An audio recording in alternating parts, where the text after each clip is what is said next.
Hello and welcome students. Good morning all of you.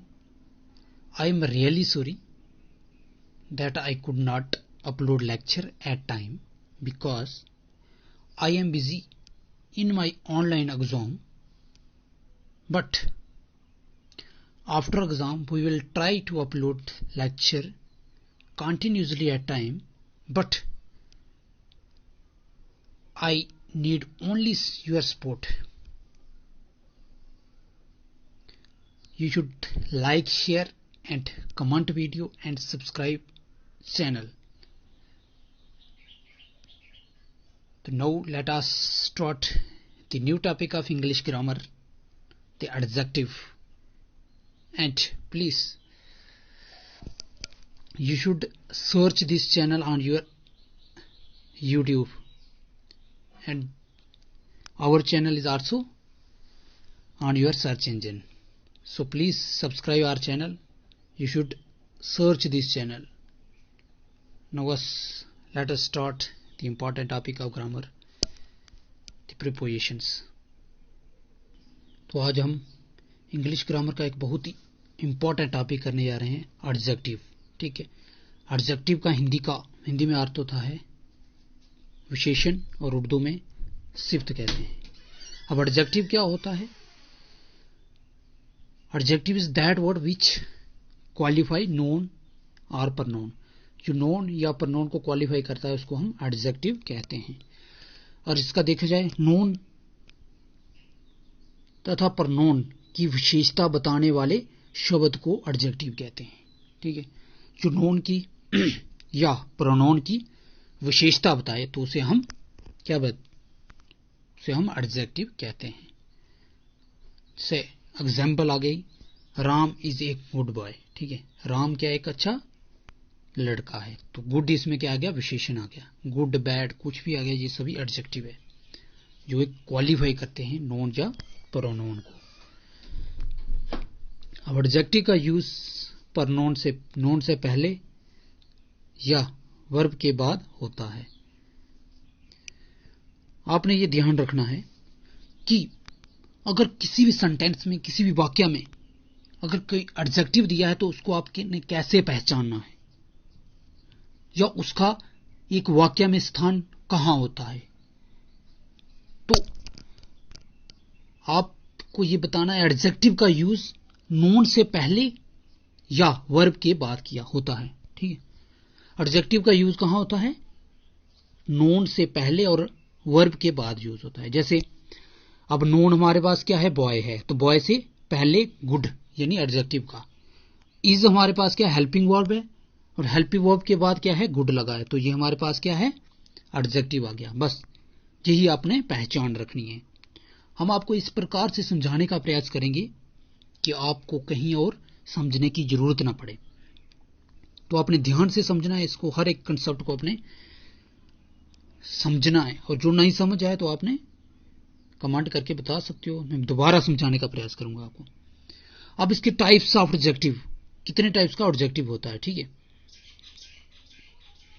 अब जैसे आपने प्रनोन की टाइप्स पढ़ी, वैसे ही आपने एडजेक्टिव है और उससे रिलेटेड हैं, मिलते जुलते हैं. जैसे पोसेसिव आपने प्रनोन पढ़ा था, जहां पोसेसिव एडजेक्टिव है जिसको संबंधवाचक विशेषण कहते हैं. और ये क्या, जिसे आपने इसके अर्थ से ही समझ लिया होगा कि ये संबंध बनाता है, दो शब्दों के बीच संबंध बनाता है. ठीक है, show relation with other thing. Person, एक पर्सन व्यक्ति का और दूसरी वस्तु के साथ जो संबंध बनाता है तो उसको हम पोसेसिव एडजेक्टिव कहते हैं.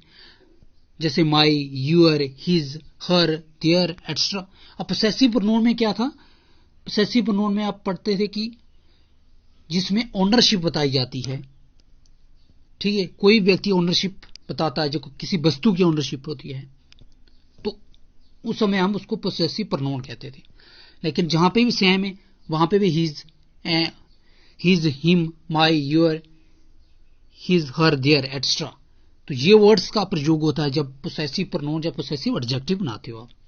जैसे उदाहरण के तौर पर, दिस इज माई बुक, ये मेरी किताब है. तो मेरी इसमें क्या? पोसेसिव एडजेक्टिव आ गया. Your car is outside. अब यूअर कार क्या है? यूर इसमें क्या है, पोसेसिव एडजेक्टिव आ गया। ठीक है, ये पोसेसिव प्रोनाउन और पोसेसिव एडजेक्टिव जो ऑलमोस्ट सेम ही है, मिलते जुलते हैं। अब सेकंड टाइप ऑफ एडजेक्टिव की आ गई क्वालिटी एडजेक्टिव। क्वालिटी एडजेक्टिव यानी गुणवाचक विशेषण। अब गुणवाचक विशेषण क्या कहता है, ये क्या है, क्वालिटी ऑफ नोन की विशेषता बताता है। किसकी? नोन की गुणवाचक विशेषता बताता है। जैसे टॉल लंबा, शॉर्ट छोटा, गुड अच्छा, वाइस अक्लमंद, ब्यूटीफुल खूबसूरत, इंटेलिजेंट बहुत होशियार है पढ़ने में। ठीक है, तो ये हमारे पास क्या है, गुणवाचक विशेषण आगे, जो एक गुण बताते हैं किसी व्यक्ति के, किसी भी संज्ञा या सर्वनाम के गुण बताता है, उसको क्वालिटी एडजेक्टिव कहते हैं या गुणवाचक विशेषण कहते हैं। जैसे he is a tall man, वह लंबा आदमी है, तो लंबा क्या, उसका विशेषता बता रहे हैं, लंबा है, तो उसको हम क्या, गुणवाचक एडजेक्टिव कहते हैं। इसी प्रकार अदर टाइप्स ऑफ एडजेक्टिव विशेषण की और प्रकार क्या आ गई, न्यूमेरिकल। न्यूमेरिकल का मतलब देखते हो, न्यूमेरिकल जिसमें हमारे नंबर दिए होते हैं। ठीक है, जो शब्द जिससे वस्तु की या संख्या हो जाती है, जिसको संख्या न्यूमेरिकल नंबर में बताए जाते हैं हमें। ठीक है, जैसे first, second, 1, 2, few, second, extra. ठीक है, ये सभी इसकी एग्जांपल्स आ गई। ठीक है, तो इसमें क्या, न्यूमेरिकल यानी कि संख्या बताई जा रही है। जैसे there are 40 students in our school, तो 40 इसमें क्या आ गया हमारे पास, न्यूमेरिकल एडजेक्टिव आ गया, न्यूमेरिकल एडजेक्टिव आ गया। तो इसकी एग्जांपल जैसे आ गई, दिस बुक हैज 200 पेज, मतलब इस पुस्तक में कितने पेज हैं, 200 पेज है, तो 200 इसमें क्या आ गया हमारे पास, न्यूमेरिकल एडजेक्टिव आ गया। अब जैसे थॉट दिया है, old habit will never ever open new doors for you. ठीक है, अब इसकी फोर्थ टाइप्स आ गई, डेमोन्स्ट्रेटिव एडजेक्टिव। जैसे आप डेमोन्स्ट्रेटिव प्रोनाउन पढ़ते थे, दिस दैट दीज दोस। ठीक है, तो वैसे ही आ गया डेमोन्स्ट्रेटिव एडजेक्टिव यानी संकेतवाचक विशेषण। अब संकेतवाचक विशेषण क्या होता है, वह एडजेक्टिव होता है जो अपने तुरंत बाद नोन की किसी और संकेत करे। ठीक है, अब क्या होता है, जैसे एग्जाम्पल के तौर पर मैं बताता हूं आपको, this man is very honest, ये व्यक्ति जो बहुत ईमानदार है। अब जिसमें नोन क्या आ गया, मैन आ गया। अब जी तुरंत इशारा कर रहा है, किसकी ओर कर रहा है, उस आदमी की तरफ कर रहा है, लेकिन इसमें डेमोन्स्ट्रेटिव जो एडजेक्टिव है वो दिस है, लेकिन एडजेक्टिव होनेस्ट भी इसमें एडजेक्टिव है। ठीक है, ये डेमोन्स्ट्रेटिव एडजेक्टिव आ गई, और ये जो हमने ऊपर पढ़ी कौन सी, गुणवाचक विशेषता आ गई, जिसमें गुण बता रहे हैं, जिसमें क्वालिटी बताई जा रही है उसकी। ठीक है, तो ये हमारे पास गुणवाचक विशेषण आ गया। तो इसमें जो इशारा कर रहा है गुणवाची की तरफ, और जो डेमोन्स्ट्रेटिव प्रोनाउन। अब इसमें आप कंफ्यूज हो कि दिस कब यूज करना है, दैट कब यूज करना है, दीज कब यूज करना है और दोज कब यूज करना है। अरे भाई ये सेम है, जैसे आपने डेमोन्स्ट्रेटिव प्रोनाउन पढ़ा था, दिस कहां यूज होता है, दैट कहां यूज होता है, दीज कहां यूज होता है और दोज कहां यूज होता है। तो आपको कंफ्यूज होने की कोई बात नहीं, हम आपको बताएंगे।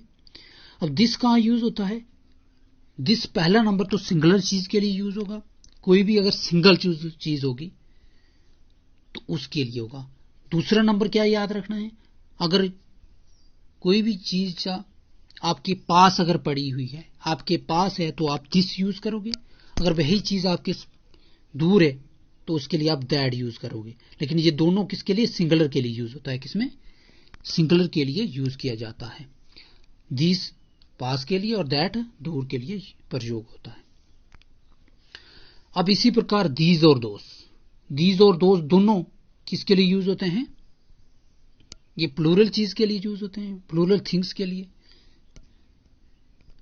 और ये दोनों दीज का किसके लिए यूज होता है, जब कोई भी चीज आपके पास पड़ी हो। ठीक है, तो उसमें दीज सिंगुलर के लिए चीज पास में पड़ी हो, दीज सिंगुलर हो, और दीज अगर प्लूरल हो, पास में पड़ी हो तो दीज, ठीक है। अब ऐसे ही दैट, दैट किसके लिए यूज होता है? दैट सिंगुलर अगर चीज दूर हो, तो दोस और प्लूरल अगर चीज दूर हो। तो आपको कंफ्यूज नहीं होना है, मैं एक बार फिर समझा देता हूं आपको। दीज जो चीज पास पड़ी हो, जो सिंगुलर हो, दैट जो चीज सिंगुलर हो और वह दूर हो, यानी ये दोनों सिंगुलर के लिए यूज होते हैं। दीज कोई चीज प्लूरल हो और पास पड़ी हो लेकिन प्लूरल हो। दोस और कोई चीज दूर पड़ी है और वह प्लूरल है, तो उसके लिए दोज यूज करते हैं, ठीक है। आई होप योर कंफ्यूजन, अब आपका डाउट खत्म हो गया होगा, दूर हो गया होगा। तो एग्जाम्पल जैसे मैंने बता दिया आपको, this man is very honest.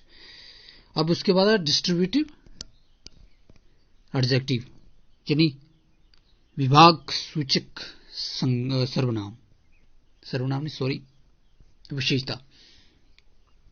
तो डिस्ट्रीब्यूट मतलब किसी चीज को बांटना, जैसे डिस्ट्रीब्यूटिव प्रोनाउन पढ़ते हो वैसे डिस्ट्रीब्यूटिव एडजेक्टिव आ गया। तो जी इसका क्या है, इसका रूल्स क्या है कि वो एडजेक्टिव जो किसी वर्ग की प्रत्येक वस्तु या व्यक्ति को बोधित करे, ठीक है, बोधित करे, तो उसको हम क्या बोलते हैं? डिस्ट्रीब्यूटिव एडजेक्टिव बोलते हैं।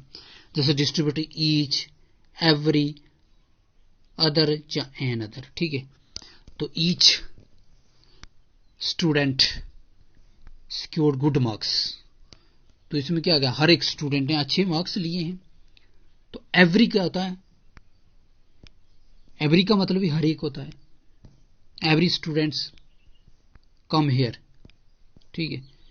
अदर और एन अदर, अदर होता है दूसरा, एन अदर होता है एक दूसरे, ईच अदर भी आ गया, ठीक है। ईच अदर इन्होंने लिखा नहीं है, एन अदर कब यूज होता है और ईच अदर कब यूज होता है।